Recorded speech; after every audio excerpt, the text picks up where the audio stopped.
Finally brought 2 chunks of this tree in. We think this actually might be a pawpaw tree, but I've already got the anchor seal on there.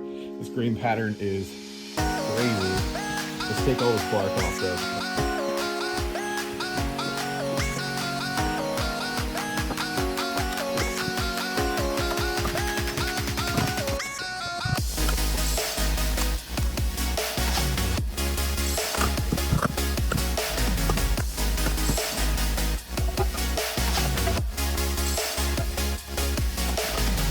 Just gonna let those logs brought in from the shop cure out here in the actual garage, not in the shop.